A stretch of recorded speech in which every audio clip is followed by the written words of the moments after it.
الحمد لله نحمده ونستعينه ونستغفره ونؤمن به ونتوكل عليه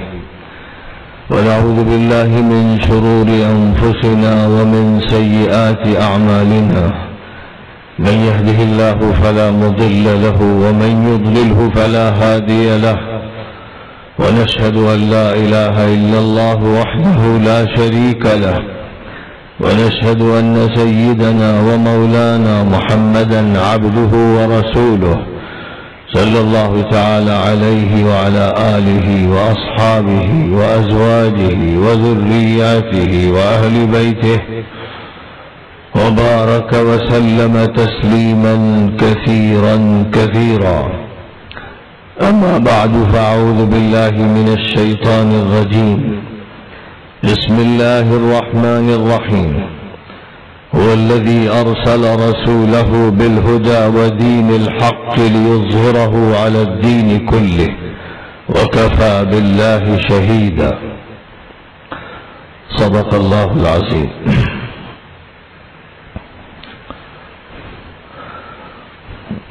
علماء گرامی قدر،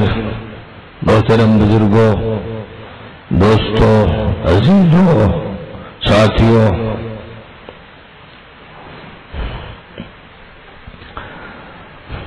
آپ کے سامنے آج جو موجودہ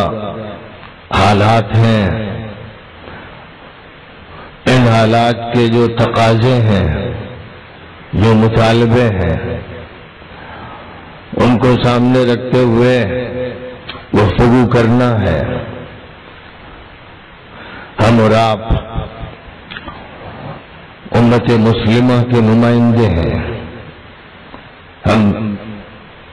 نبی آخر الزمان خاتم النبیین حضرت محمد مصطفیٰ صلی اللہ علیہ وسلم کے امتی ہیں، رب العالمین کے بندے ہیں، دین اسلام کے علم بردار ہیں،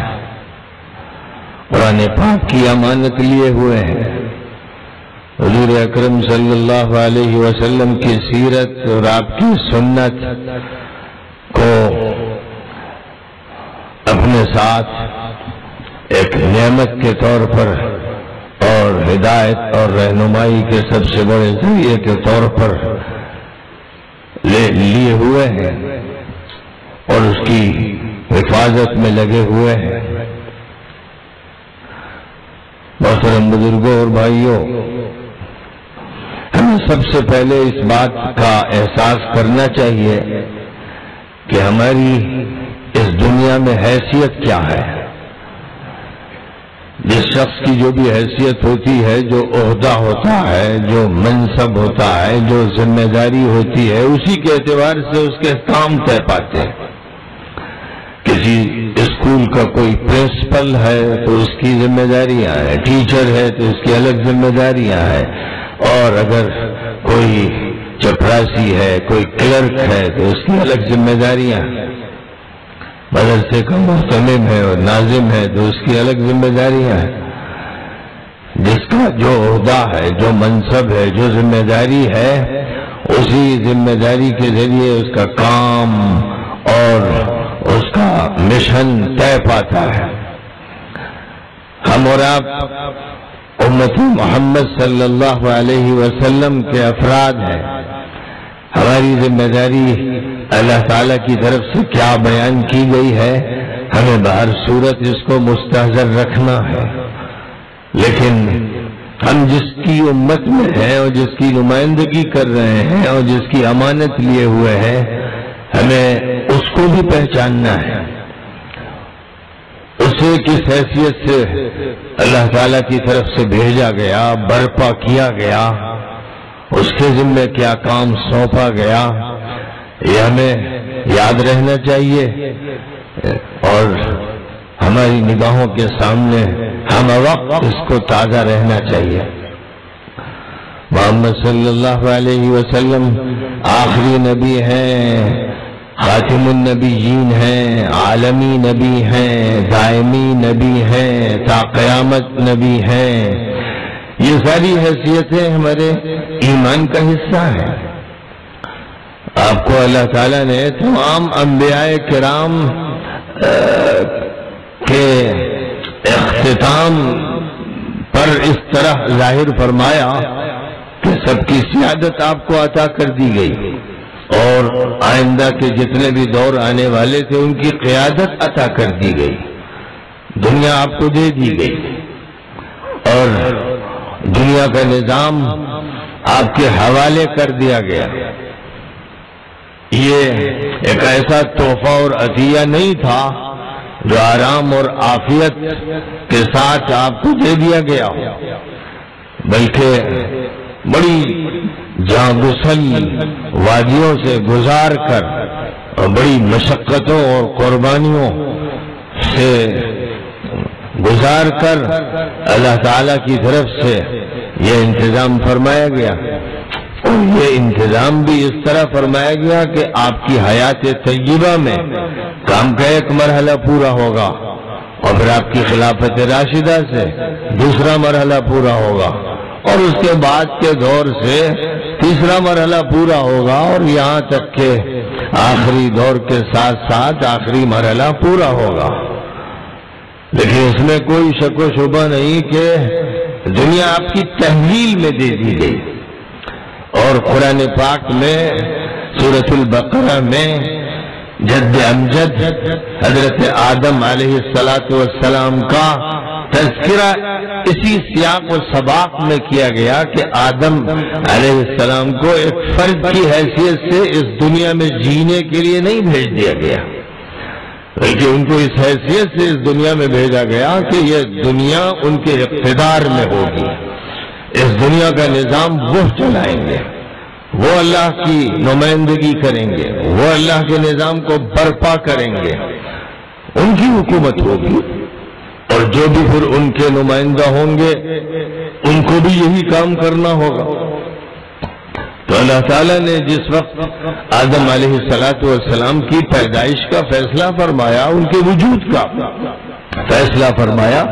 تو بات یہ نہیں کہی گئی کہ مخلوقات میں سے ایک مخلوق اور پیدا کرنے ہم جا رہے ہیں، بلکہ فرشتوں سے یہ بات ارشاد فرمائی کہ اب ہم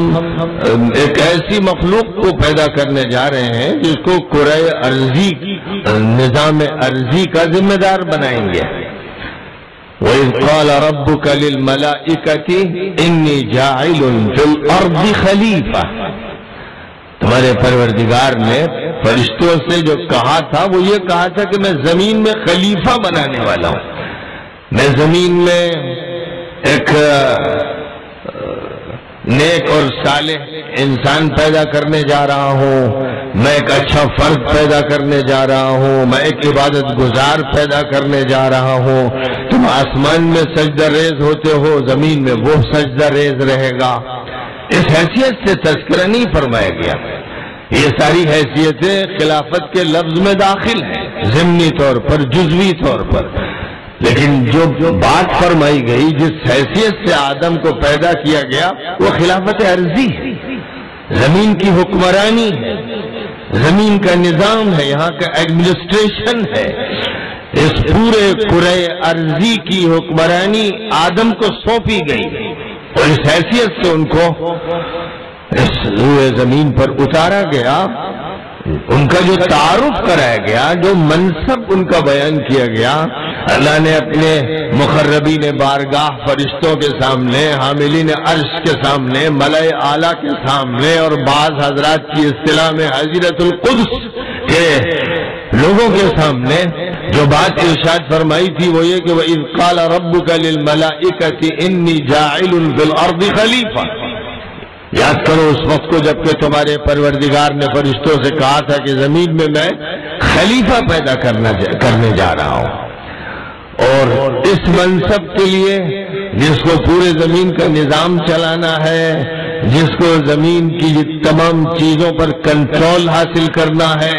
جس کو زمین کے اندر کی معدنیات اور سجال اور جامد مادوں کا استعمال کرنا ہے، جس کو زمین کے اوپر کے پودوں، درختوں، چمنستان اور باغات کا استعمال کرنا ہے، جس کو زمین کے اس کرے کی پیٹھ پر موجود جتنی بھی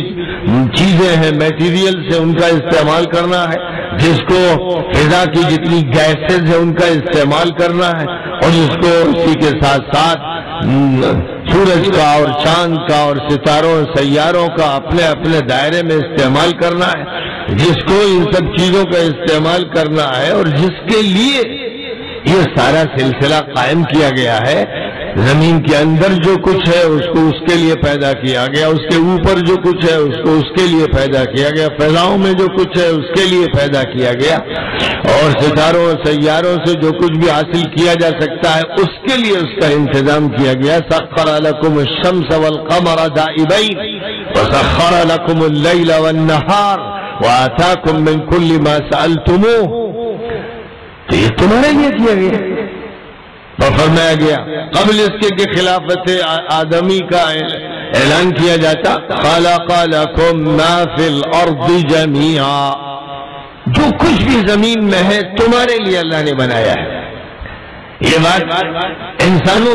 کو مخاطب کر کے کہی جا رہی ہے، اور انسانوں کو جب مخاطب کیا جا رہا ہے تو وہ انسان جو اللہ کی بندگی سے جڑے ہوئے ہیں، جو پیغمبروں سے جڑے ہوئے ہیں، جو نظام الہی سے جڑے ہوئے ہیں، ان سے کہا جا رہا ہے۔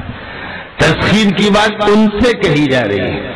اور زمین کی تمام نعمتوں کی بات ان سے کہی جا رہی ہے، جس کا مطلب یہ ہے کہ اللہ نے آپ کو زمین کا لوہا دیا، تانبا دیا، پیتل دیا، سونا دیا، چاندی دیا، پٹرول دیا، تارکول دیا، نیوکلیائی پاور کے تمام میٹیریل آپ کو دیے، جتنی دھاتیں، جتنے سیال مادے آپ کے لیے۔ خلق لکم، جس اللہ نے یہ فرمایا کہ تمہارے لیے پیدا کیا، وہ اگر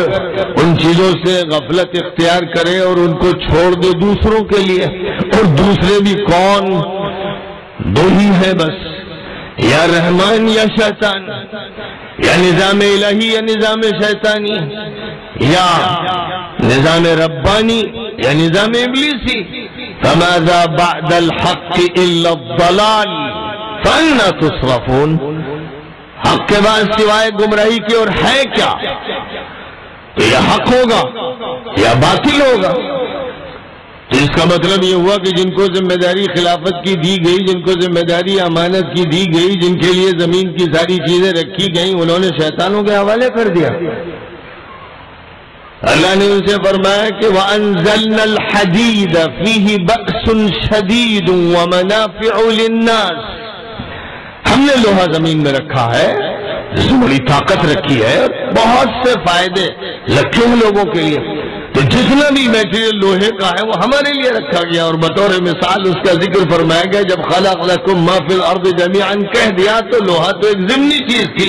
لیکن اس سیاق و سباق میں کہ کون اس لوہے کا استعمال کر کے ہتھیار بنائے گا، کون اس کا استعمال کر کے زرہیں تیار کرے گا، ڈھالیں بنائے گا، کون اس سے بختر بند گاڑیاں بنائے گا، ٹینک بنائے گا، کون اس کا استعمال کر کے راکٹ بنائے گا، میزائل بنائے گا، کون بنائے گا؟ تو فرمایا تھا کہ اے مسلمانوں، تمہیں ہم نے یہ انتظام دیا ہے، تمہارے لیے ہم نے یہ طاقت زمین میں رکھی ہے۔ وَأَنزَلْنَا الْحَدِيدَ فِيهِ بَأْسٌ شَدِيدٌ وَمَنَافِعُ لِلنَّاسِ وَلَيَنصُرَنَّ اللَّهُ مَن يَنصُرُهُ إِنَّ اللَّهَ لَقَوِيٌّ عَزِيزٌ۔ جس موقع کے لیے یہ بات فرمائی جا رہی ہے وہ ہے اللہ کی نصرت، اللہ کے نظام کی نصرت، دین کی نصرت، اللہ کے نظام کا دفاع، باطل پر حملہ اور باطل سے حق کی حفاظت۔ اس سیاق و سباق میں تذکرہ ہے لوہے کا۔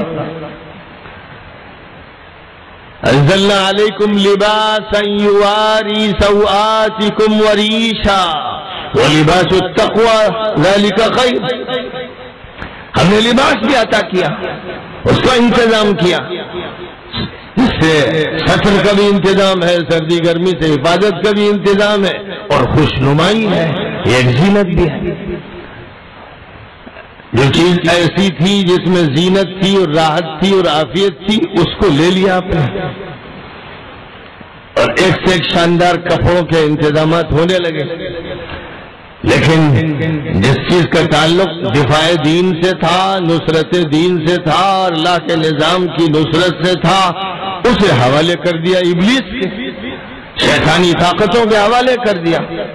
پیٹرول ان کے حوالے، ڈیزل ان کے حوالے، لوہا ان کے حوالے، سونا چاندی ان کے حوالے. ساؤتھ افریقہ میں اس کی کانیں ہوں یا دنیا کے کسی بھی خطے میں، زائنسٹ نے ان پر قبضہ کیا اور 200 سال پہلے اپنے قبضے کا اعلان کر دیا کہ ہمارے ہاتھ میں سونا آ گیا ہے، دنیا کو ہم چلائیں گے. ظاہر ہے جس کے ہاتھ میں اقتصادیات ہوگی، جس کے ہاتھ میں معاشیات ہوگی، اس کے ہاتھ میں سیاسیات ہوگی، اور جس کے ہاتھ میں سیاسیات ہوگی اس کے ہاتھ میں انتظامی امور ہوں گے، اسی کے ہاتھ میں یونیورسٹیز ہوں گی، کالجز ہوں گے، کارخانے ہوں گے، اسی کے ہاتھ میں لیجسلیٹو کونسل ہوگی، مقننہ ہوگی، اسی کے ہاتھ میں سپریم کورٹ، ہائی کورٹ ہوگا، اسی کے ہاتھ میں عدالت ہوگی اور عدلیہ کا انتظام ہوگا، اسی کے ہاتھ میں مارکیٹس ہوں گی اور کمپنیز ہوں گی اور بینکس ہوں گے. تو نتیجہ اس کا یہ ہوگا کہ جب اس کے ہاتھ میں یہ ساری چیزیں حوالے کر دی جائیں گی تو پھر جو دوسرے اپنے کو امت محمد کہنے والے ہوں گے اور اللہ کے بندے کہنے والے ہوں گے، یہ سمٹتے جائیں گے، سکڑتے جائیں گے، ان کو ڈرایا جائے گا، یہ سہمتے جائیں گے، اور پھر ان کا حال ایسا ہوگا جیسے چوہے ہوں، چوزے ہوں، کیڑے مکوڑے ہوں. ظاہر ہے اللہ نے تو ان کو وہ حیثیت دی تھی کہ ہم تمہیں گدی پہ بٹھا رہے ہیں،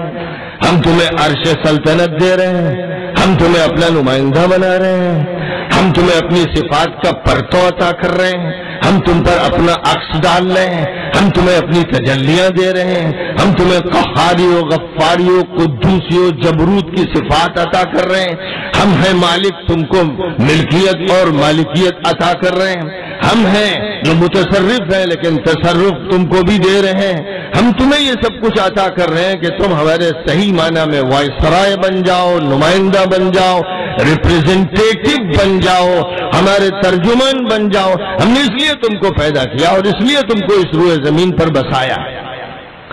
یہ اللہ کی طرف سے اعلان تھا سب سے پہلے انسان کے لیے، اور آخری پیغمبر حضرت محمد مصطفیٰ صلی اللہ علیہ وسلم کو جب بھیجا گیا تو فرمایا گیا کہ ہم ان کو اس لیے نہیں بھیج رہے ہیں کہ کچھ عبادت گزار، کچھ تقوی شعار، کچھ دنیا کے زاہد و مرتاد، کچھ اللہ والے، کچھ عزلت نشین، کچھ گوشہ گیر، کچھ سجدہ کرنے والے پیدا ہو جائیں. یہ بات نہیں فرمائی گئی. فرمایا گیا هو الذی ارسل رسولہ بالہدی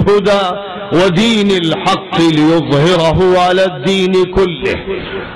کہیں ہے ولو کرہ المشرکون، کہیں وکفی باللہ شہیدا. اللہ نے اپنے پیغمبر کو ہدایت دے کر، گائیڈنس دے کر، رہنمائی دے کر، باتیں سمجھا کر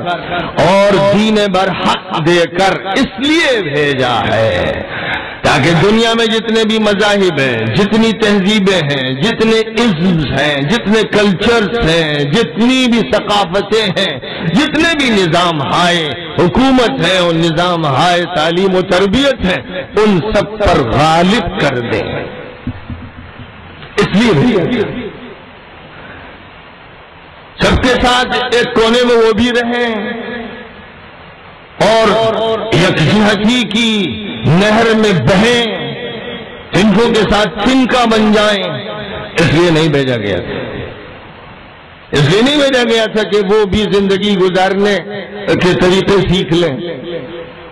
ان کو اس لیے بھیجا گیا تھا کہ وہ زندگی کی چول درست کریں گے، وہ پوری انسانیت کو رخ طے کریں گے، وہ نظام حکومت عطا کریں گے، وہ انتظامیہ دیں گے، کیڈرز ان کے ہوں گے، سوسائٹیز کی تشکیل وہ کریں گے، گاؤں سے لے کر شہر تک اور شہر سے لے کر کیپٹل تک اور کیپٹل سے لے کر بین الاقوامی مراکز تک ان کی حکمرانی ہوگی، ان کا نظام چلے گا. اس لیے بھیجا گیا تھا. اس لیے بھیجا گیا تھا کہ اس وقت کی جو دنیا تھی جس کے بارے میں اللہ تعالیٰ کی طرف سے اعلان تھا، ظہر الفساد فی البر والبحر بما کسبت ایدی الناس لیذیقہم بعض الذی عملوا لعلہم یرجعون.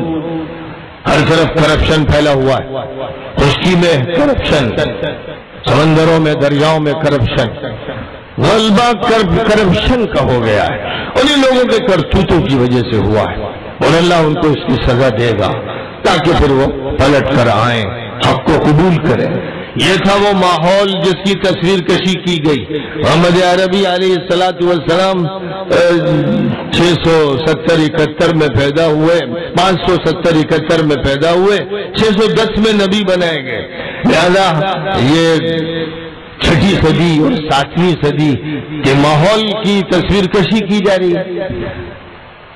6ٹھی صدی عیسوی اور 7ویں صدی عیسوی کے اس ماحول کی ترجمانی کی جا رہی ہے جو یونان سے لے کر پیلسٹائن تک اور پیلسٹائن سے لے کر مرو تک اور شیراز تک اور پھر اس کے بعد آگے بڑھتے جائیے تو بخارا تک اور سمرقند اور تاشقند تک, بلکہ اور آگے بڑھیے تو منگولیا تک, اور نیچے اترتے چلے آئیے تو ہندوستان کے ایک سرے سے دوسرے سرے تک, جہاں میدان تھا, جہاں پر ایک فلسفہ تھا,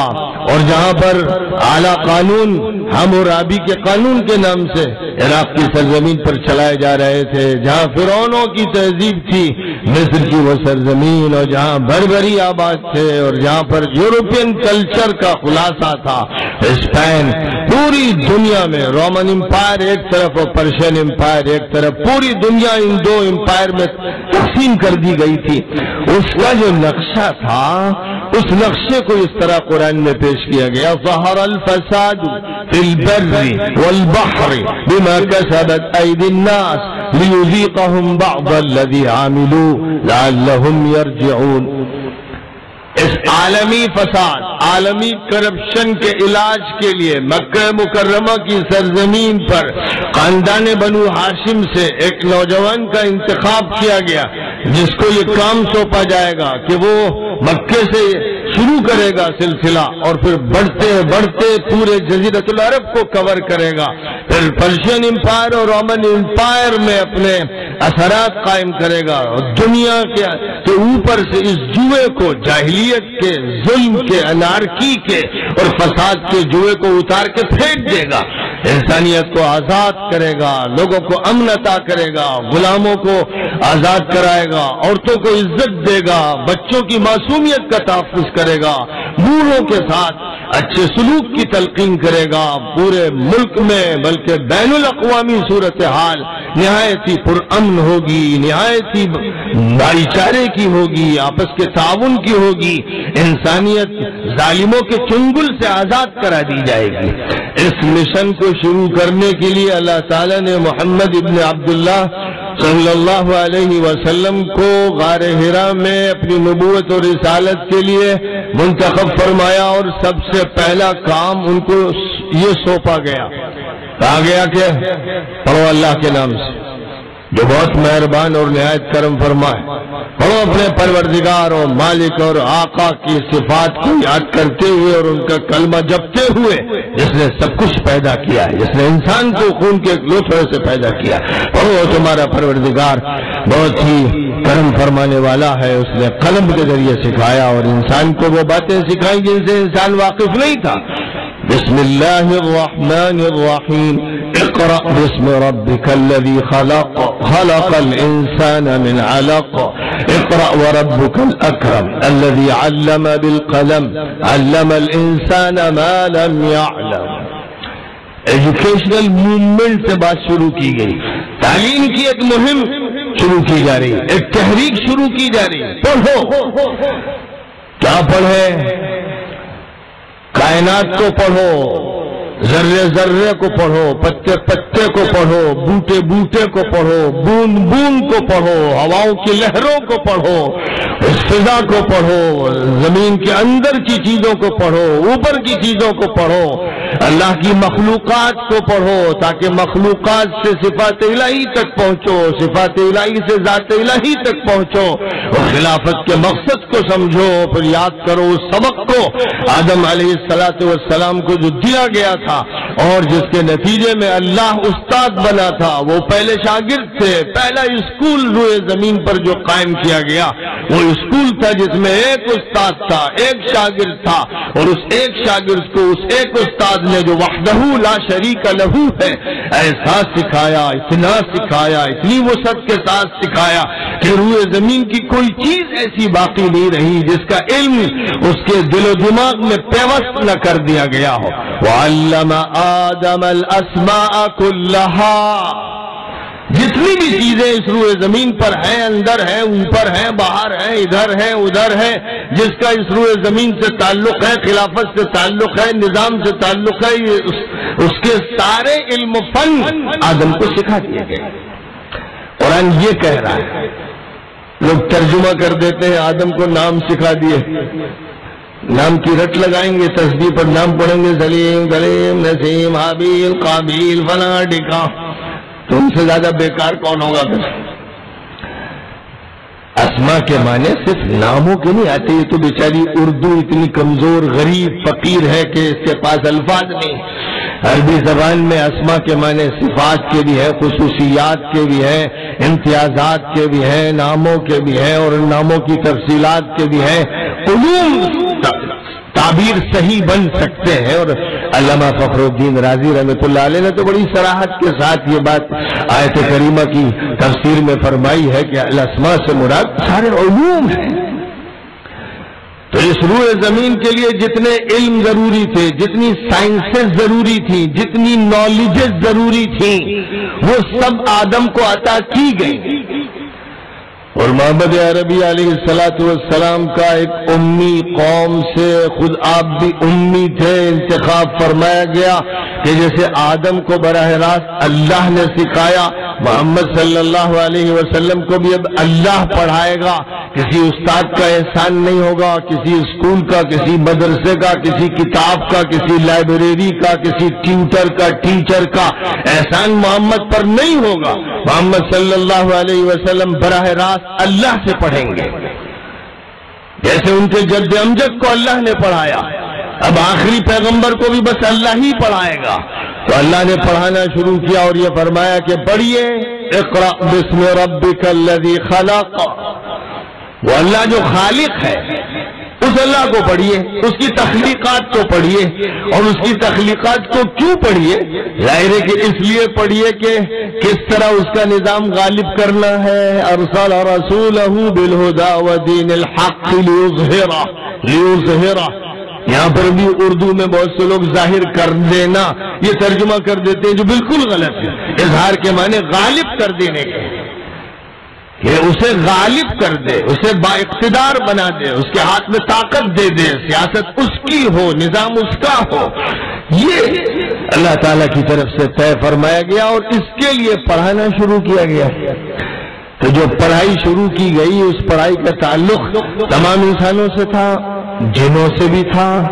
ان کو بھی اسی دین کے ماتحت آنا تھا، انہیں بھی سننا تھا، انہیں بھی اس امت میں داخل ہونا تھا، انہیں بھی کام مسلمانوں کے ساتھ انسانوں میں سے مل کر کام کرنے تھے،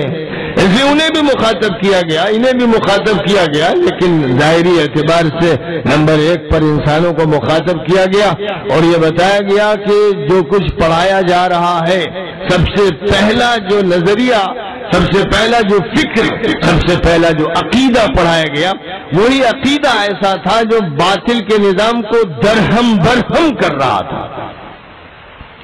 مکہ مکرمہ میں کعبے کے اندر 360 بت تھے، باہر 360 بت تھے، ہر طاق پر ایک بت تھا، صفا پر دیوی، مروہ پر دیوی، جا بجا استھان، ان استھانوں میں دیویاں، دیوتا اور مورتیاں، یہی پورا ماحول تھا۔ اس ماحول میں، اس سے ہٹ کر کسی ایسے ماحول میں کہ جہاں پر اپنے لوگ رہتے ہوں، مریدین رہتے ہوں، متوسلین رہتے ہوں، محبین رہتے ہوں، جو مسافے کرتے ہوں، جوتیاں سیدھی کرتے ہوں، اس ماحول میں بات نہیں ہو رہی، ایسے ماحول میں ہو رہی ہے کہ جس میں صرف اور صرف باطل ہے، شرک ہے، کفر ہے، الحاد ہے، وہاں سے کام شروع کرایا جا رہا ہے۔ اور کام جو شروع کرایا جا رہا ہے اس کا بنیادی نقطہ وہ ہے جو اس پورے باطل فلسفے کی جڑ کھیڑ دیتا ہے، جو اس کے طلسم کو تہو بالا کر دیتا ہے، جو اس کے نظام کو بنیادوں سے اکھاڑ کر پھینک دیتا ہے۔ اس کی ابتدا وہاں سے ہوتی ہے، اس کی ابتدا شارٹ کٹ سے نہیں ہوتی،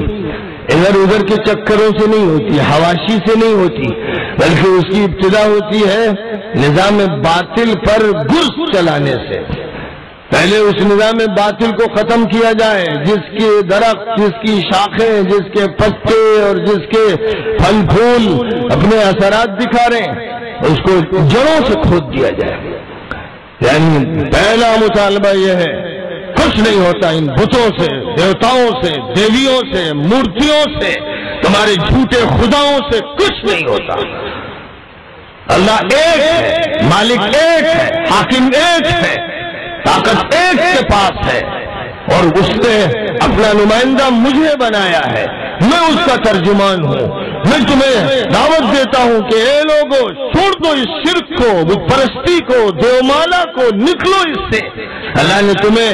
ان سے بلند بنایا ہے، تم اپنے ہاتھوں سے انہیں بناتے ہو، پھر ان کی پوجا پاٹ کرتے ہو۔ اے لوگوں، تمہاری عقلیں کہاں گئی؟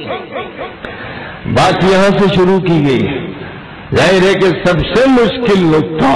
سب سے خطرناک نقطہ یہی ہے، اور فرمایا یہ جا رہا ہے کہ بات اسی سے شروع ہونی، پہلے اس کو اچھی طرح سے جمع دینا ہے۔ اور ظاہر ہے کہ جب بات یہاں سے شروع ہوگی تو ہنگامہ ہوگا، شورش ہوگی، شور مچے گا، جھگڑے ہوں گے، فتنے ہوں گے، ہونے دو، معلوم ہے کہ یہ سب ہوگا۔ اجعل الآلہۃ الہا واحدا ان ھذا لشیء عجاب۔ سارے دیو مالا کو ختم کر دیا انہوں نے، ایک خدا کی رٹ لگا رہے ہیں۔ بڑی تعجب کی بات ہے صاحب، ہم تو مانتے چلے آ رہے ہیں لات کو، عزا کو، ہبل کو، فلاں کو، یہ کیا بات شروع کر دی ہے؟ تو اب ایک چیلنج ہے جو دیا جا رہا ہے، اور یہ چیلنج فکری ہے، نظریاتی ہے، اعتقادی ہے، بنیادی چیلنج ہے، جس میں انسان کی عزت اور انسان کے مقام اور انسان کے منصب کو یاد دلایا جا رہا ہے کہ تم تو اشرف المخلوقات ہو، معزز مخلوق ہو، تمہیں تو اللہ نے بادشاہ بنایا، تمہیں تو سب سے بڑا مقام عطا فرمایا، تمہارا یہ کیا حال ہے کہ تم پتھر کی پوجا کرتے ہو، دریا کی پوجا کرتے ہو، درخت کی پوجا کرتے ہو، جانوروں کی پوجا کرتے ہو، تمہاری عقل پلٹ گئی، تم مسخ ہو گئے، تم بیکار ہو گئے، کیا ہو گیا تم کو؟ أَتَعْبُدُونَ مَا تَنْحِتُونَ وَاللَّهُ خَلَقَكُمْ وَمَا تَعْمَلُونَ۔ جن چیزوں کو تراشتے ہو تم، تراش کر انہی کی پوجا کرنے لگتے ہو۔ اللہ نے تمہیں بھی بنایا، اور جو کچھ بھی تم نے بنایا وہ بھی اللہ کا بنایا ہوا ہے، سب کچھ اللہ کا ہے، تو اس ایک اللہ کو مانو۔ لہذا بات شروع کی گئی اس سے، لا الہ الا اللہ، لا الہ سے بات شروع کی گئی، نفی سے بات شروع کی گئی، سلب سے بات شروع کی گئی، پہلے اس نظام باطل کو ختم کرنے سے بات شروع کی گئی، جڑ کھودنے سے بات شروع کی گئی، اس سلسلے کو ناپید کرنے سے بات شروع کی گئی۔ پہلے اسے ناپید کرنا ہے، گندگی صاف کرنا ہے، کوڑا صاف کرنا ہے، جالے صاف کرنا ہے، پہلے وہ عمل ہونا ضروری ہے۔ جب تک وہ عمل نہیں ہوگا تو پھر الا اللہ کے کوئی معنی نہیں۔ قرآن پاک میں یہ فرمایا گیا ہے کہ بہت سے وہ لوگ ہیں کہ جن کا حال یہ ہے کہ وہ اللہ کو مانتے ہیں لیکن شرک بھی کرتے رہتے ہیں، وہ خلط ملط کرتے ہیں، اسے بھی ماننا ہے اسے بھی ماننا ہے،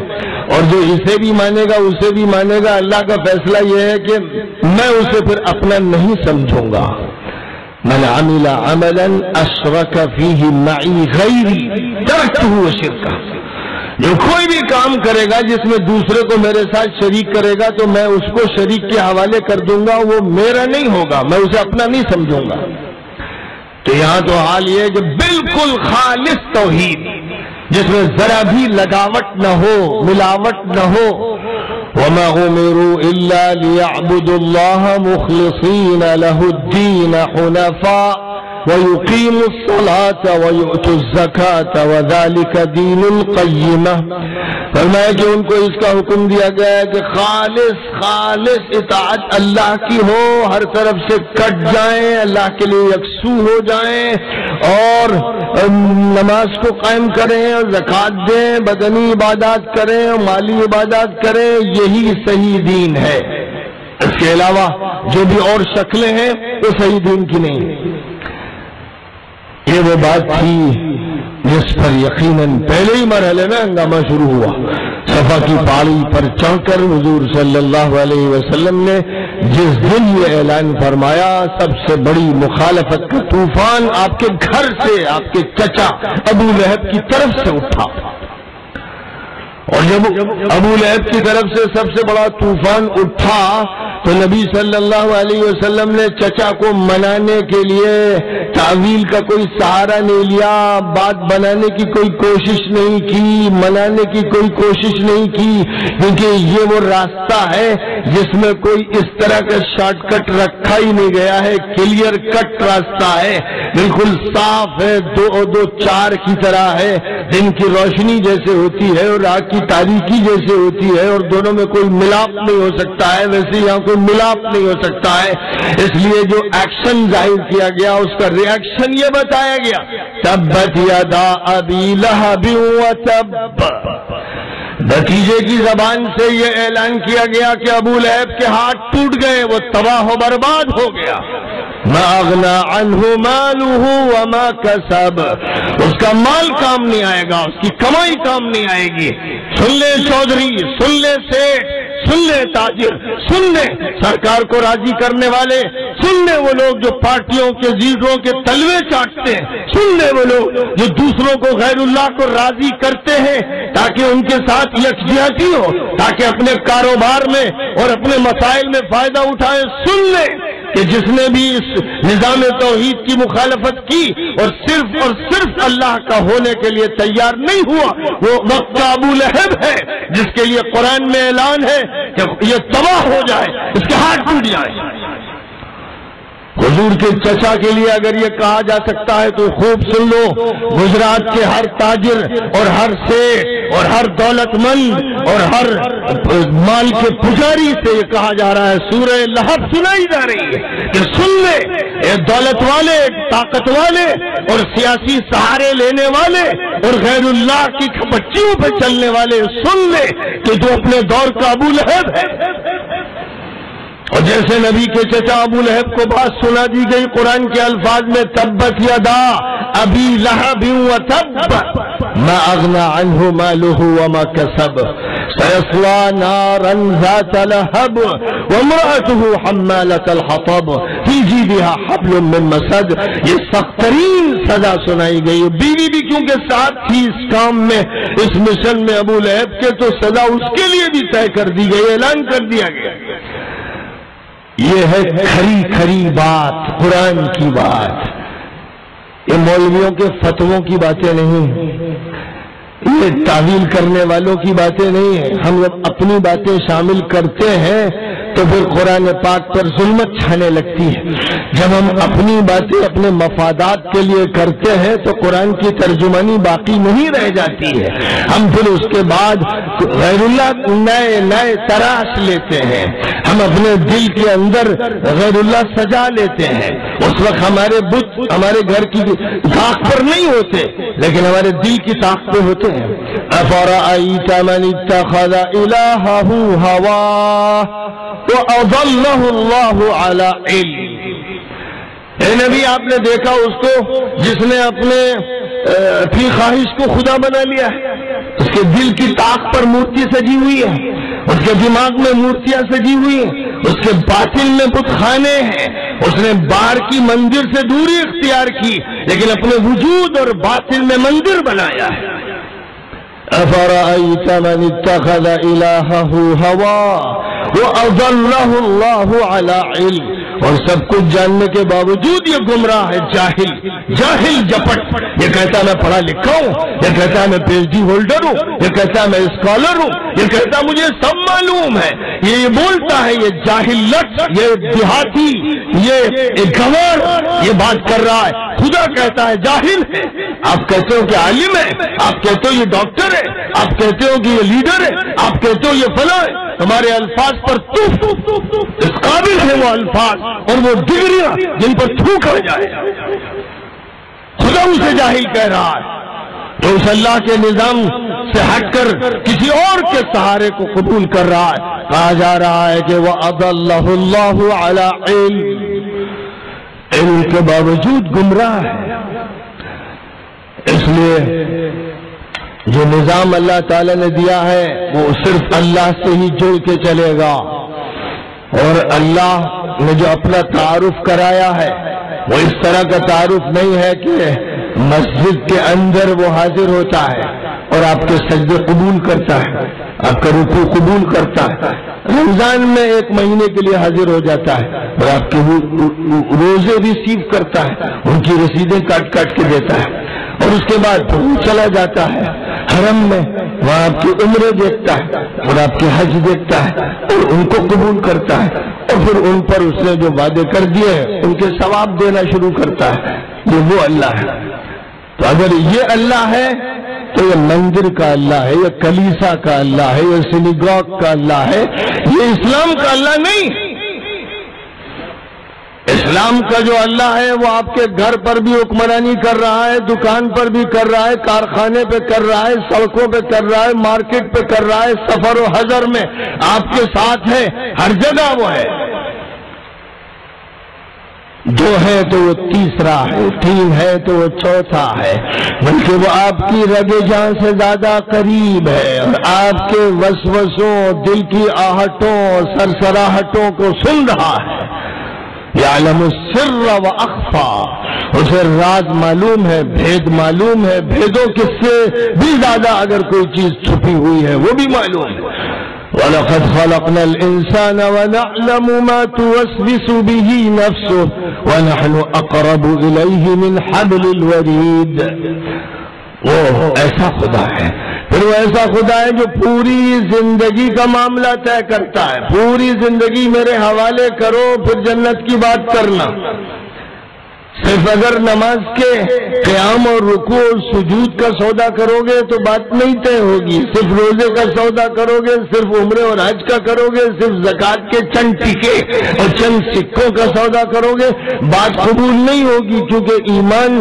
دین جس چیز کا نام ہے وہ پوری عمارت ہے، اس عمارت کے 5 ستون یہ ہیں، تو صرف ستون کو گھر نہیں کہتے۔ نماز ایک ستون ہے، روزہ ایک ستون ہے، زکوٰۃ ایک ستون ہے، حج ایک ستون ہے، کلمہ ایک ستون ہے۔ صرف کھمبوں پر مکان نہیں ہوتا۔ ایک مکان بھی معمولی سے معمولی غریب آدمی کا میں نے آپ کے علاقے میں ایسا نہیں دیکھا جہاں سے کھمبے ہو، چھت بھی نہ ہو، کیونکہ جو صرف کھمبے چھت کا بھی ذکر نہیں۔ یہ تو قبود ہے، ارکان ہے، لہذا ان ارکان سے مکان نہیں بنتا۔ مکان تو چھت بھی ہوگی اور کمرے بھی ہوں گے اور لیٹرین بھی ہوگا اور کچن بھی ہوگا اور ڈرائنگ روم بھی ہوگا اور بیڈ روم بھی ہوگا وغیرہ وغیرہ، ساری چیزیں ہوں گی تب مکان کہلائے گا۔ تو پوری زندگی اور سر سے لے کر پیر تک پورے وجود کو اللہ کے حوالے کرنا پڑے گا، اس کا عہد لیا گیا ہے۔ قل ان صلاتی ونسکی ومحیای ومماتی للہ رب العالمین لا شریک لہ وبذالک امرت وانا اول المسلمین۔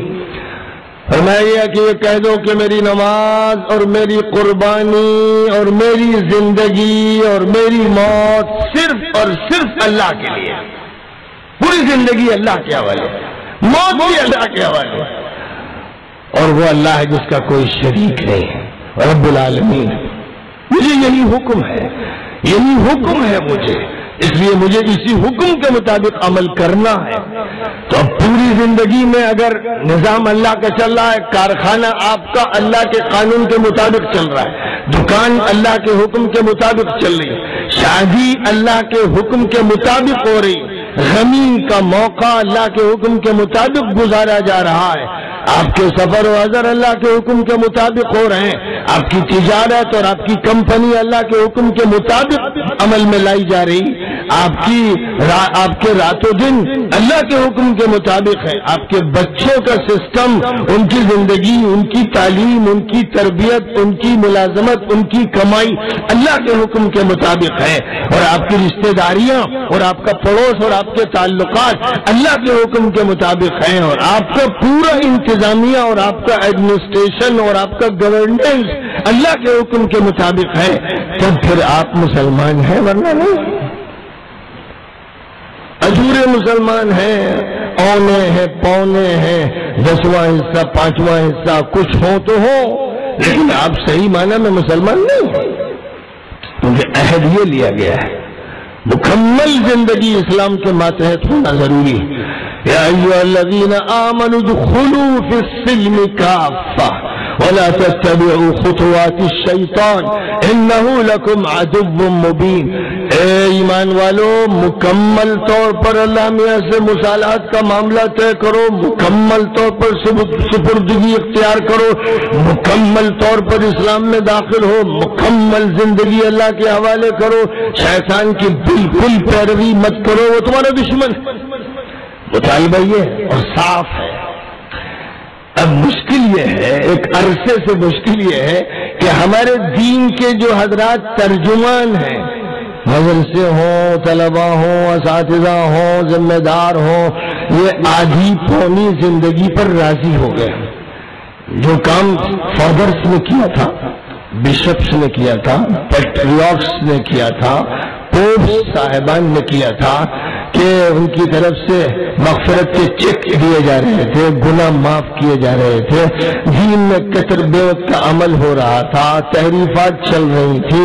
جس چیز کا مطالبہ تھا اس میں کمی بیشی ہوتی چلی جا رہی تھی۔ افسوس کی بات یہ ہے کہ وہی صورتحال ہمارے ساتھ بھی بعد کی صدیوں میں پیدا ہو گئی اور وہ بڑھتی چلی جا رہی تھی۔ اور یہ بات نبی پاک علیہ الصلوۃ والسلام نے فرما دی تھی، لَتَتَّبِعُنَّ سَنَنَ مَنْ كَانَ قَبْلَكُمْ شِبْرًا بِشِبْرٍ وَذِرَاعًا بِذِرَاعٍ حَتَّى لَوْ دَخَلُوا جُحْرَ ضَبٍّ لَدَخَلْتُمُوهُ۔ تم بھی اہل کتاب کی طرح بن جاؤ گے، نقش قدم پر یہودیوں کے چلو گے، عیسائیوں کے چلو گے، ان کے احبار اور رہبان کی اتباع علماء کریں گے، ان کے عوام کی اتباع تمہارے علماء کریں گے، ان کے حفاظ کی اتباع تمہارے حفاظ کریں گے، ان کے حکمرانوں کا اتباع تمہارے حکمراں کریں گے۔ یہ صورتحال ایسی ہوگی کہ وہ گو کے بل میں داخل ہوں گے، تم بھی داخل ہو جاؤ۔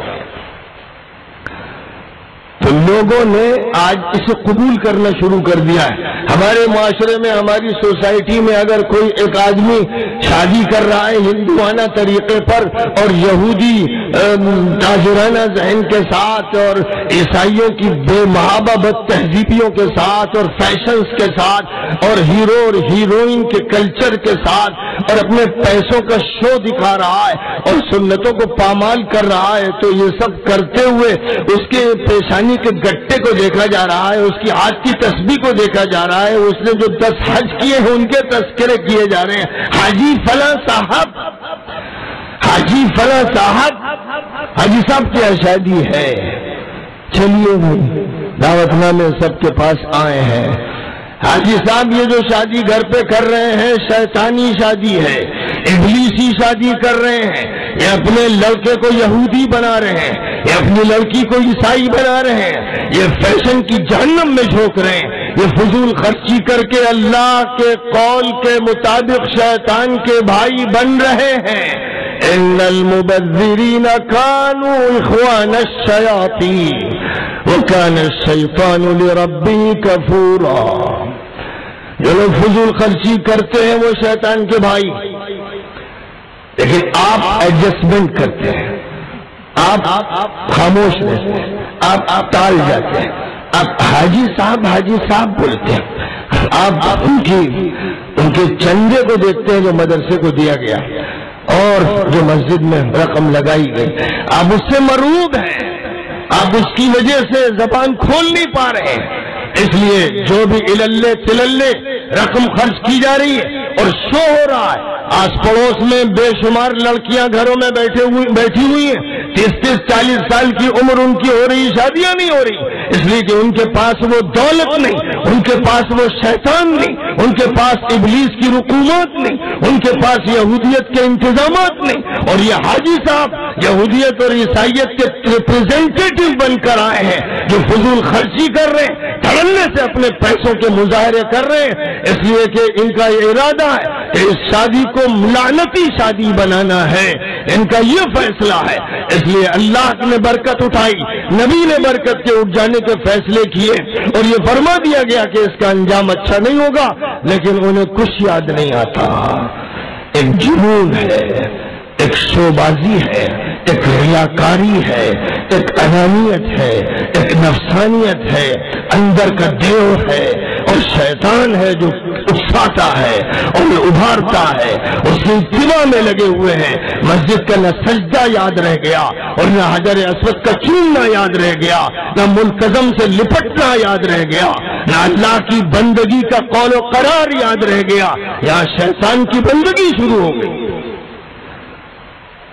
خوشیوں کا موقع اللہ نے دیا تو اس موقع کو شیطان کی بھیٹ چڑھا دیا، اس کی مندر پر چڑھا دیا۔ یہ وہ کام کر رہے ہیں جو ملحد نہیں ہے، جو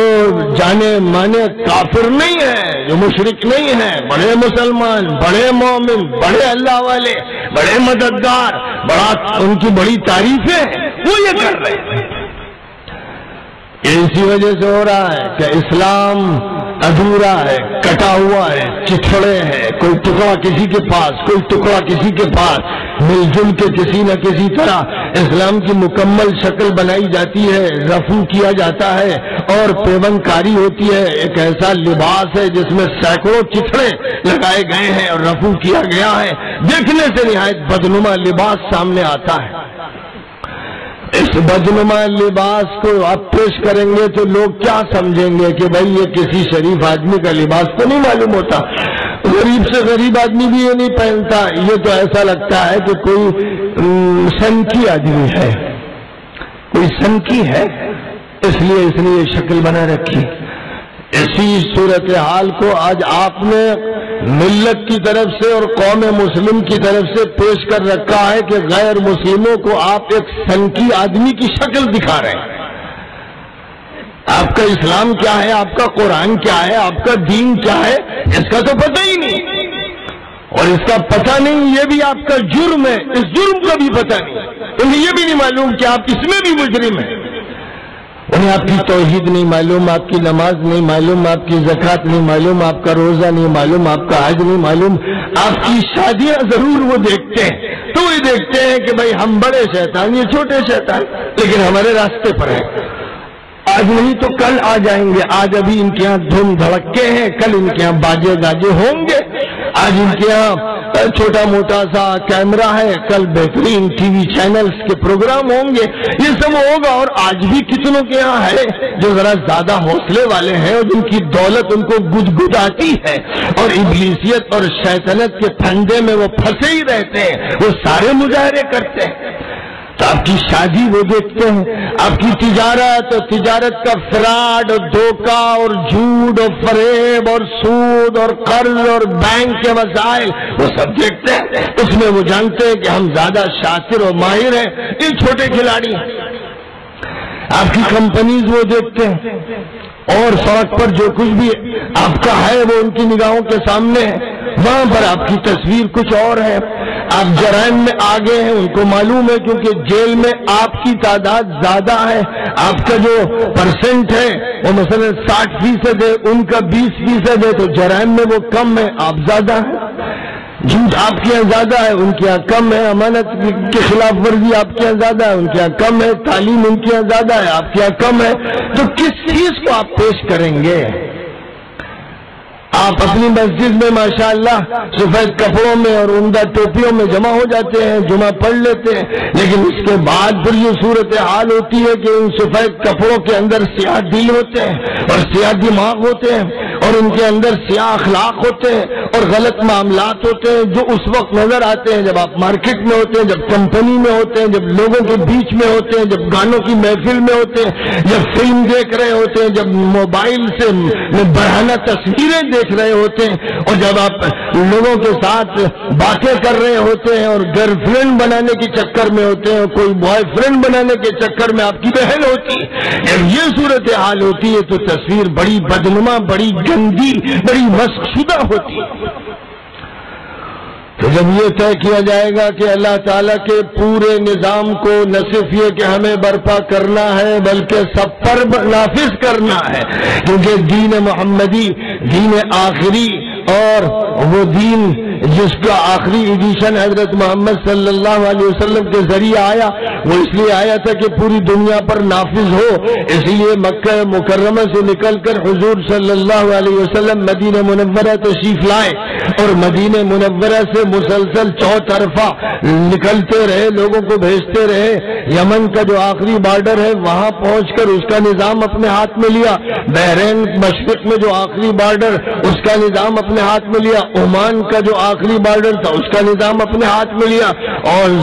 نارتھ کی طرف گئے تو عراق کا نظام لیا اور شام کا لیا، اور آپ کے خلفاء کے ذمے پر یہ کام ہو گیا کہ ایران اور رومن امپائر اور پرشین امپائر کا نظام چارج اپنے ہاتھ میں لیتے چلے جائیں، تو وہ کرتے چلے گئے۔ ان کے ذمہ یہ تھا کہ اس دین کو سب تک پہنچانا ہے، قرآن کی حجت سب پر قائم کرنا ہے، محمد عربی علیہ الصلوۃ والسلام سب کے پیغمبر ہیں، سب کو بتانا ہے، متعارف کرانا ہے، ان کے حلقے میں داخل کرنا ہے، اور یہ کام تلوار سے نہیں ہوتا، نیزے سے نہیں ہوتا، بھالے سے نہیں ہوتا، یہ کام جبر سے نہیں ہوتا، ظلم سے نہیں ہوتا، کسی کا عقیدہ ظلم سے نہیں بدلا جا سکتا، کسی کا نظریہ ظلم سے نہیں بدلا جا سکتا، نفسیات کو ظلم سے نہیں بدلا جا سکتا، باطن میں چین ظلم سے نہیں لایا جا سکتا۔ یہ اس وقت ہوگا جب کہ دماغ کو اپیل کیا جائے گا، دل کو اپیل کیا جائے گا، متوازن شریعت پیش کی جائے گی، صالح نظام پیش کیا جائے گا، اچھے احکام عطا کیے جائیں گے، معاشرہ پرامن قائم کیا جائے گا، دوستی یاری اور محبتیں صحیح معنوں میں وجود میں آئیں گی، کوآپریٹو سوسائٹی قائم کی جائے گی، غریب کو امیر بنایا جائے گا اور امیر غریب کا مددگار بنتا چلا جائے گا۔ ایک ایسی سوسائٹی جب بنائیں گے جس کے نمونے سامنے ہوں گے تو ان نمونوں کو دیکھ دیکھ کر لوگ کھنچتے چلے آئیں گے۔ یہ ہے اسلامی معاشرہ، جس معاشرے کو قائم کیا گیا تھا مکہ مکرمہ میں کہ اس کو پھیلنا ہے، اور مدینہ منورہ میں اس کی ریاست، اس کی حکومت قائم کی گئی تھی کہ اس نظام کو آگے بڑھنا ہے، اور یہی وہ میراث ہے جو امت کو عطا کی گئی۔ اسی میراث کے ساتھ ہندوستان میں وہ آئے تھے جو پہلی صدی میں آئے، سندھ میں آئے، اور وہ آئے تھے جو اجمیر میں آئے، اور وہ آئے تھے جو دلی میں آئے، اور وہ آئے تھے جو شمال میں اور جنوب میں اور مشرق و مغرب میں پھیلے، اسی تصور کے ساتھ آئے تھے، جس کا یہ نتیجہ ہے کہ آج 25 کروڑ 30 کروڑ اس ملک میں اہل ایمان ہے۔ اگر وہ کام اسی رخ پر چلتا رہتا تو پھر اس میں کوئی شک نہیں کہ 125 کروڑ یہاں پر اہل ایمان ہوتے، لیکن شیطانی چالوں نے اس کام کو روک دیا،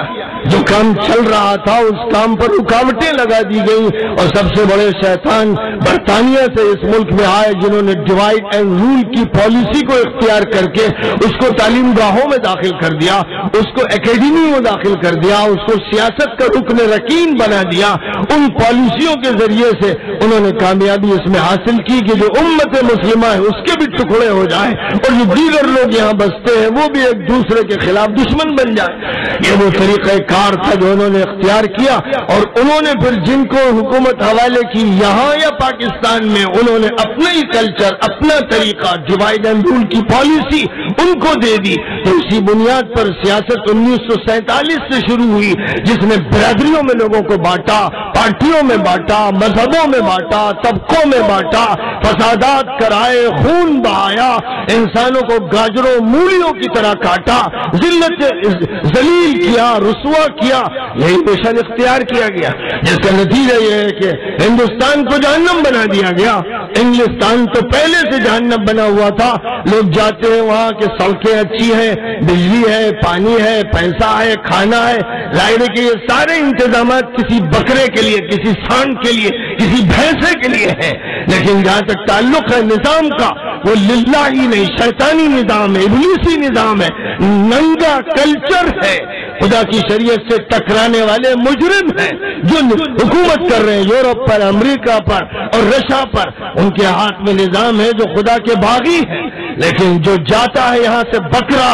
میڈھا اور سانڈ اور بھینس، وہ وہاں جاتا ہے کھانے کے لیے، وہ جاتا ہے وہاں موٹا ہونے کے لیے، وہ جاتا ہے وہاں زندگی کی لذتیں لینے کے لیے، اسے باڑا چاہیے، اسے چارہ چاہیے۔ تو جب یہ صورتحال ہوتی ہے تو ختم ہو جاتا ہے ذہن سے نظام ثقافت اور نظام تعلیم اور نظام تربیت۔ اور 2 نسلیں 3 نسلیں تو ظاہر ہے کہ آپ جانتے ہیں کہ برطانیہ میں اور دیگر ملکوں میں آپ کی اسلام سے نکل کر کہیں چلی گئیں،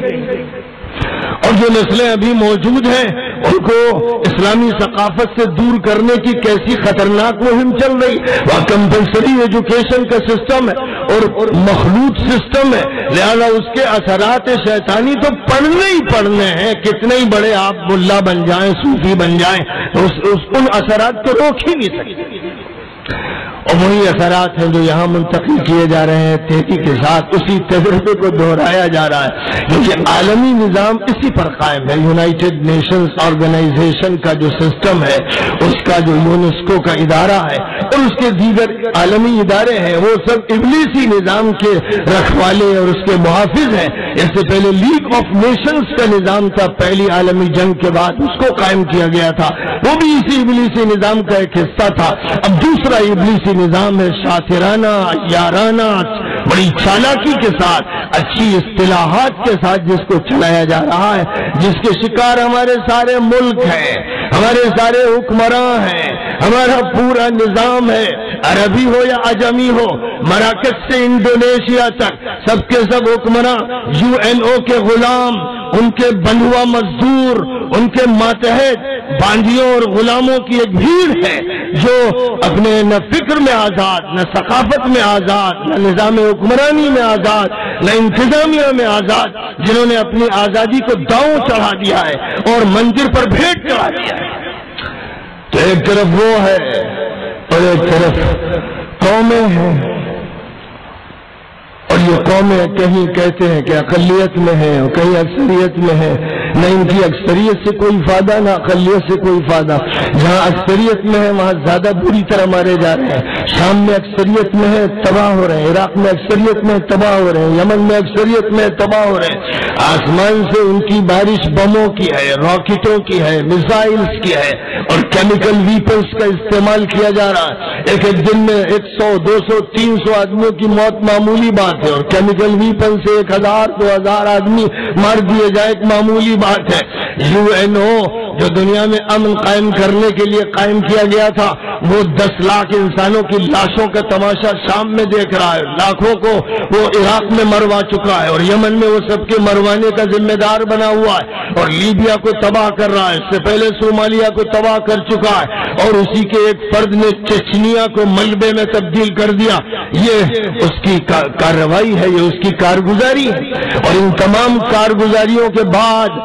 اور اس کے بعد کے جو کچھ 9/11 میں واقعہ پیش آیا، اس کے سارے جرائم سعودی حکومت پر تھوپ دیے گئے. جو حکومت امریکہ کے تلوے چاٹتی رہی جب سے قائم ہے، اس پر جرائم سارے تھوپ دیے گئے. اور یہ فیصلہ کیا امریکن کانگریس نے کہ جتنے لوگ بھی مارے گئے، زخمی ہوئے، ان سب کا ہرجانہ اس حکومت کو دینا پڑے گا. قانون پاس کر دیا گیا اور ایران کا ساتھ دیا گیا، اور اس کے نیو کلیائی پیکٹ کے ساتھ شراکت اختیار کی گئی، اس کو آزادی دی گئی، اور اس کے ساتھ مل کر اور رشا کے ساتھ اور بشار کے ساتھ مل کر 10,000 سنیوں کی لاشیں تڑپا دی گئیں. لیکن اس کے باوجود حرمین کی خدمت کے جھوٹے دعوے کرنے والے اس ملت کی آزادی کا ایک فیصلہ نہیں کر سکے.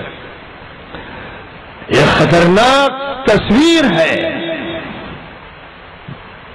سچی بات میں اگر آپ سے کہوں تو آپ کو بڑی عجیب لگے گی کہ آپ کے ملکوں کے حکمرانوں کا نفاق اور ان کی عیاریاں اور بدماشیاں اس ملک کے حکمراں سے کہیں زیادہ ہے. جو آزادی آپ کو اس ملک میں حاصل ہے، اور جس طرح آپ کھلم کھلا یہ جلسہ کر رہے ہیں اور کھل کے باتیں کر رہے ہیں، ذرا ایسا کوئی جلسہ کر کے دکھا دیجیے. آپ اپنے ملک میں، اپنے حرمین کے ملک میں ایسی آزادی کی بات کوئی کر کے دکھا دیجیے، سارے کے سارے جیل میں ہوں گے. تو اس لیے بات کرنا ہے، اگر خلاف کرنا ہے تو پہلے ان کے خلاف بولو، پہلے اپنے گھر کا تصفیہ کرو، پہلے اپنے نظام باطل کو توڑو، پہلے یہ طے کرو کہ اسلام کا نظام نافذ ہوگا، عالم اسلامی پر نافذ ہوگا، اور عالم کفر تک اس دین کو پہنچایا جائے گا کہ یہ دین آیا ہی اسی لیے ہے کہ ہر انسان تک پہنچایا جائے اور اس کی تعلیمات منتقل کی جائیں اور کتاب ربانی کے ترجمے بتائے جائیں. اور آخری نبی جو سب کے نبی اور رحمت للعالمین، جو نبی رحمت اور نبی انسانیت تھے، تمام انسانوں تک ان کی نبوت اور رسالت کی تعلیمات کو منتقل کیا جائے، عملاً بھی اور قولاً بھی. جلسوں سے نہیں، عمل سے، دفاعی خدمات سے، انسانی کاموں سے۔ یہ کام اگر شروع کر دیا جائے، آج سے شروع کر دیا جائے، اب جب آپ پریشان ہیں، حالات حاضرہ پر جلسے ہو رہے ہیں، یہ حالات حاضرہ آپ کے پیدا کردہ ہیں، کسی اور نے نہیں پیدا کیے ہیں۔ حالات حاضرہ نتیجہ ہے آپ کے نکمے پن کا، نتیجہ ہے خیانت کا، نتیجہ ہے اسلام کی امانت تمام انسانوں تک نہ پہنچانے کا، نتیجہ ہے غلط نظام تعلیم کا، نتیجہ ہے اس کا کہ خلافت عرضی کے فریضے کو آپ نے فراموش کر دیا، نتیجہ اس کا ہے کہ رحمت للعالمین کی رحمت کو العالمین تک پہنچانے کا کام نہیں انجام دیا، نتیجہ اس کا وہ ساری باتیں گھر کی ہیں، شاید کچھ باتیں باہر کی۔ ایسی صورتحال میں گھر کا علاج کرنا پڑے گا پوری ہمت اور جرت کے ساتھ۔ فرد کی اصلاح، معاشرے کی اصلاح، سماج کی اصلاح، ہندوؤں کی اصلاح، دلتوں کی اصلاح، جناب جینیوں کی اصلاح، بدھسٹوں کی اصلاح، اور جتنے بھی اہل مذاہب ہیں ان کی اصلاح، الگ الگ جو کلچر کے لوگ ہیں ان کی اصلاح، یونیورسٹیوں کی اصلاح، کالجوں کی اصلاح، ہاسپٹلز کی اصلاح، دکانداروں کی اصلاح آپ کے ذمے کی گئی ہے۔ اس سے پہلے آپ قبول تو کر لیں۔ جب قاضی صاحب نکاح پڑھاتے ہیں تو نوشہ میاں انتظار میں رہتے ہیں کب کہیں گے کہ تم نے قبول کیا، تیار بیٹھے پہلے ہی سے، نہ خطبہ انہیں یاد ہے نہ تقریر ذہن میں ہے، صرف لڑکی ذہن میں ہے، انہیں تو بس یہ چاہیے، اس کے لیے بیٹھے۔ یاد رکھنا چاہیے ہر نوشہ میاں کو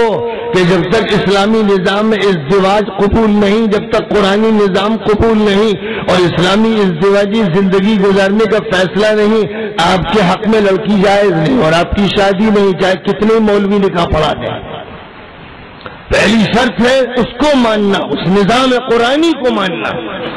اور نبی پاک علیہ الصلوۃ والسلام جب قرآن پاک کی آیتیں پڑھتے تھے تو ظاہر ہے کہ اسی ایمان کی تلقین کے لیے پڑھتے تھے،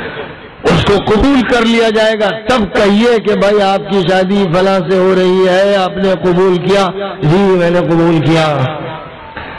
تو جیسے وہاں آپ کہتے ہیں میں نے قبول کیا، اسلام جو ذمہ داری دے رہا ہے اسے قبول کیجیے۔ کنتم خیر امت اخرجت للناس، اس ذمہ داری کو قبول کیا کہ نہیں کیا؟ اخرجت للناس کی ذمہ داری تمام لوگوں کے لیے یہ امت برپا کی گئی ہے۔ تو اب یہاں جتنے بھی آباد ہیں غیر مسلم، کیا ان تک قرآن پہنچ گیا، حدیث پہنچ گئی، سیرت رسول پہنچ گئی، ان پر حجت قائم ہو گئی، شریعت انہیں بتا دی گئی؟ کیا یہ ہو گیا؟ اگر نہیں ہوا ہے تو آپ نے ابھی منصب قبول ہی نہیں کیا، ابھی آپ کی شادی ہوئی نہیں، ابھی ایجاب و قبول جو ہوا اللہ میاں کی طرف سے آپ نے اس کو قبول ہی نہیں کیا، تو پھر امت میں آپ داخل نہیں ہوئے۔ یہ تو ایک فیصلہ تھا تقدیری کہ آپ کسی عبد الرحمن اور عبداللہ کے گھر میں پیدا ہو گئے، کہیں اور بھی پیدا ہو سکتے تھے، تو وہاں پیدا ہو جاتے تو ظاہر ہے کہ پھر شمار کفار میں ہوتا، مشرکین میں ہوتا۔ یہاں پیدا ہو گئے تو موروثی طور پر اب مسلمان ہوتے ہیں، شعوری طور پر ابھی مسلمان نہیں ہوئے۔ شعوری طور پر اسلام اسی وقت ہوگا جب قل ان صلاتی ونسکی ومحیای ومماتی للہ رب العالمین کو سمجھ لیا جائے گا اور اس کے حق میں فیصلہ کیا جائے گا، اور کنتم خیر امت اخرجت للناس کو سمجھ لیا جائے گا اور اس کی ذمہ داری قبول کر لی جائے گی۔ میرے بزرگوں، بس یہ ذمہ داری قبول کرنی ہے۔ آپ کم از کم گجرات سے ایک مہم شروع کر دیجئے، کیونکہ آپ کی زبان گجراتی ہے، غیر مسلموں کی زبان گجراتی ہے، آپ کے اور ان کے درمیان کوئی آڑ نہیں ہے، کوئی رکاوٹ نہیں ہے۔ جیسے عربوں کا معاملہ تھا، سب کی زبان عربی تھی، مشرک ہو یا ملحد ہو یا کافر، مسلمان سب کے پاس بے تکلف جاتے تھے، بے تکلف بات کرتے تھے اور سب کو پہلے مرحلے میں قرآن سناتے تھے، پھر آگے چل کر نبوی تعلیمات سناتے تھے۔ آپ بھی یہ طے کر لیجئے کہ سب کو قرآن سنانا ہے، اس کا مطلب بتانا ہے، گجراتی زبان میں ہر فرد بشر تک قرآن پہنچا دینا ہے۔ وہ شیڈول کاسٹ کے ہوں یا شیڈول ٹرائبس کے ہوں یا بیکورڈ ہوں یا برہمن ہوں یا ویش ہوں یا کھتری ہوں یا کچھ بھی کہلاتے ہوں، ہمیں اس سے کوئی بحث نہیں اور اس کی کوئی حیثیت ہمارے یہاں نہیں۔ ہمارے یہاں سارے انسان برابر ہیں، ایک باپ کی اولاد ہے، ایک رب کے بندے ہیں۔ اس لیے ہمیں چاہیے کہ سب تک بات پہنچائیں، اس مہم کو لے کر چلیں۔ گجرات میں سب سے آسان ہے، کیرلا میں بھی آسان ہے، سب کی زبان ملیالم ہے، کنڑ میں بھی آدھا ادھر ہے آدھا ادھر ہے، لیکن بڑی حد تک ہو سکتا ہے۔ تامل ناڈو میں جو زبان تامل ہے اس زبان میں بھی سب لوگ شریک ہیں، ہندو مسلم میں کوئی فرق نہیں ہے۔ تو جہاں جہاں یہ صورتحال ہے، آسامی زبان ہے، بنگال زبان ہے اور دیگر زبانیں ہیں کہ زبان کی رکاوٹ نہیں ہے، وہاں یہ کام بڑے پیمانے پر 100% بالکل عہد مکی اور پھر عہد مدنی کے مطابق شروع ہو جانا چاہیے، تاکہ قرآن پوری انسانیت کے سامنے پہنچ جائے، حدیثیں پہنچ جائے، شریعت پہنچ جائے۔ اور آپ ہر خاندان میں جائیے، وہاں عورتوں کے بارے میں معلومات کیجیے کہ وہ مظلوم تو نہیں ہے، پریشان تو نہیں ہے، شکایت ان کو شوہروں سے تو نہیں ہے، حالات بگڑے ہوئے تو نہیں ہے۔ ہم آپ کی کیا مدد کر سکتے ہیں، فکری، ذہنی، علمی، قانونی، ہم اس کے لیے حاضر ہیں۔ تو آپ ڈیٹاز کلیکٹ کیجئے، اعداد و شمار اکٹھا کیجئے۔ ابھی آپ کی 3 طلاق کو موضوع بنا رکھا ہے بیوقوفوں نے، جاہلوں نے، احمقوں نے، چالاکوں نے، اجاروں نے، شیطانوں نے، ابلیسوں نے۔ ایک پروپیگنڈا مہم ہے، ظاہر خلا کی وجہ سے یہ مہم چل رہی ہے، اس خلا کو بھر دیجئے۔ آپ مہم شروع کر دیجئے ڈیٹاز کلیکٹ کرنے کی، اور یہ ڈیٹاز اپنے اپنے علاقوں میں کلیکٹ کیجئے، ہر گھرانے کے، ہر عورت کے، جس سے یہ معلوم ہو کہ وہ خوش ہے یا نہیں، امن سے ہے یا نہیں، مظلوم تو نہیں ہے۔ اور اس کے بعد دیکھیے کتنے ہزار کیسز آپ کے سامنے آتے ہیں۔ اور اسی کے ساتھ ساتھ سول کورٹ، ہائی کورٹ اور سپریم کورٹ میں جتنی فائلیں ہیں، مرد و زن سے متعلق جتنی فائلیں، وہاں سے ڈیٹا کلیکٹ کیجئے اور دیکھیے کتنے مسائل کن کن لوگوں کے ہیں، کن برادریوں کے ہیں، اس کو باقاعدہ جمع کیا جائے اور فائلیں تیار کی جائیں، تاکہ جب بھی پھر بات ہو ٹی وی چینل پر ہو تو ہم یہ بتا سکیں کہ بھئی بڑے مسائل تو ابھی آپ کے گھر میں ہیں، وہاں زیادہ لوگ مظلوم ہیں، وہاں زیادہ عورتیں پریشان ہیں، وہاں زیادہ دشواریاں ہیں۔ پہلے ہم ان کے مسائل حل کر لیں اور ساتھ ساتھ ہم اپنے گھر کے مسائل بھی حل کرتے رہیں گے۔ اس طرح آپس کے اتفاق کے ساتھ آئیے مسئلہ حل کریں۔ مسئلہ اس طرح نہ ہو کہ ٹھنا ٹھنی ہو اور کشاکش ہو اور کشمکش ہو، آپ کوئی بیان داغ دیں اور اس کا استعمال غلط معنی میں کیا جائے اور فرقہ واریت کا ماحول بنایا جائے۔ ہم یہ نہیں چاہتے، ہم چاہتے ہیں کہ خدمت خلق کا ماحول ہو، انسانیت کا ماحول ہو، ظلم کے خلاف ماحول ہو، عدل و انصاف کا ماحول ہو۔ اس کے لیے ہم بھی سب لوگوں کے درمیان چل پھر کر تحقیق کریں گے۔ ہمارے یہاں جو عورتیں مطلقہ ہیں ان کے مسائل کو حل کریں گے، جو بیوہ ہیں ان کے مسائل کو حل کریں گے، اور جو غلط طریقے پر طلاق دیں گے، 3 طلاق ایک وقت میں جو دیتا ہے حرام کار ہے، مجرم ہے۔ حضرت عمر رضی اللہ تعالیٰ عنہ، حضرت ابن عباس رضی اللہ تعالیٰ عنہ اور تمام صحابہ کا بالاتفاق یہ فیصلہ ہے کہ جو یہ عمل کرتا ہے وہ مجرم ہے، حرام کا مرتکب ہے۔ اس کو طلاق بدعت کہہ کے ہلکا مت بنائیے، اس کو حرام کہا ہے علماء نے، اور جس نے حرام کیا حضرت عمر نے یہ چاہا کہ اس کے کوڑے لگائے جائیں، اور نبی پاک علیہ السلام کو جب بھی یہ معلوم ہوا کہ سنت سے ہٹ کر کسی نے طلاق دی ہے تو چہرے انور تمتما گیا، سرخ ہو گیا، اور فرمایا العبد بکتاب اللہ، اللہ کی کتاب سے کھلواڑ کیا جا رہا ہے، مذاق کیا جا رہا ہے۔ مسئلہ اس کا نہیں ہے کہ آپ 3 طلاق کا دفاع کریں، ہرگز نہیں۔ 3 طلاق دینے والا مجرم، اسے سزا ملنی چاہیے،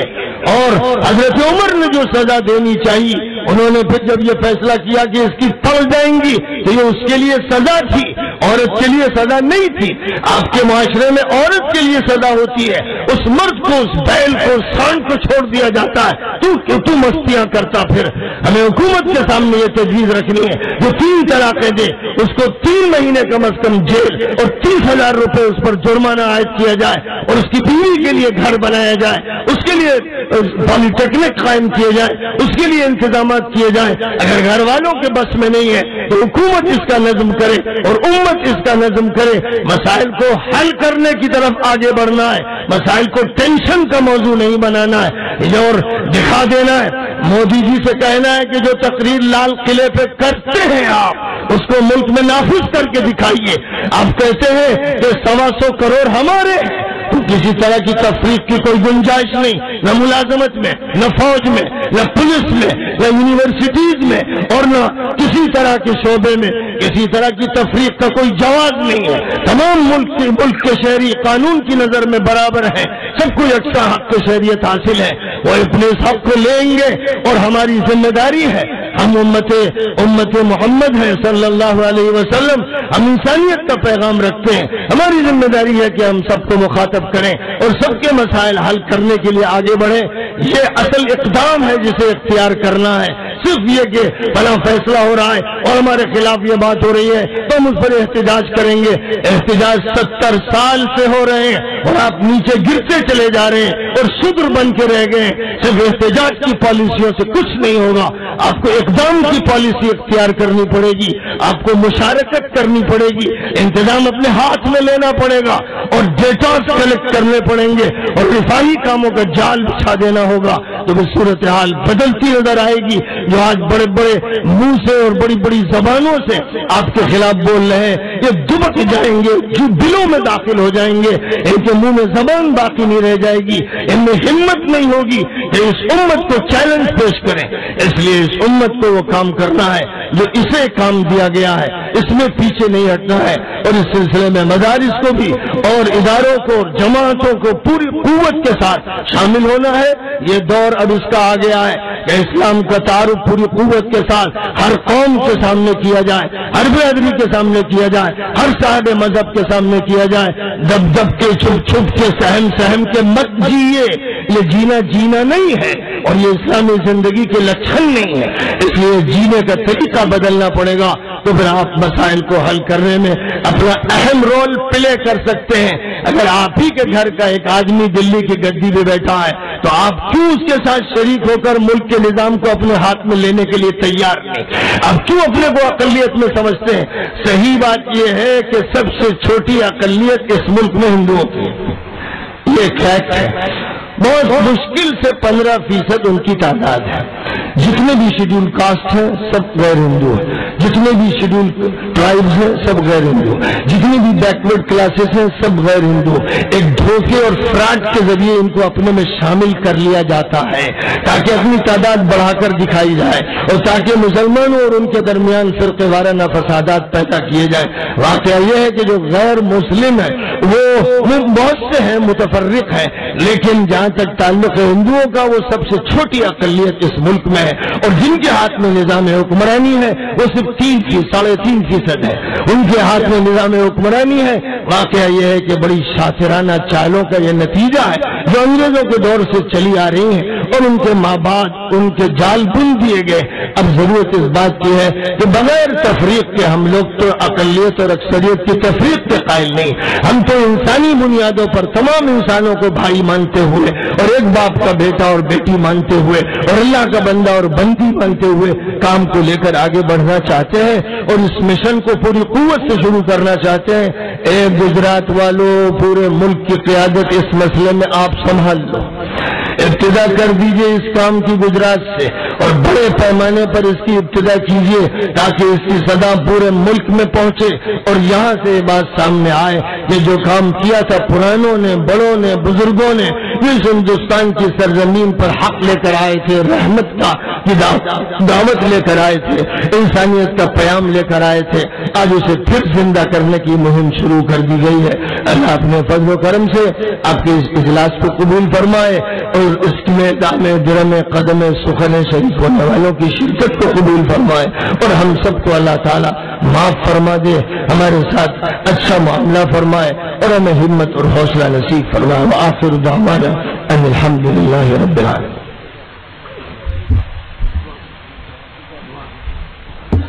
اللهم لك الحمد كما ينبغي لجلال وجهك وعظيم سلطانك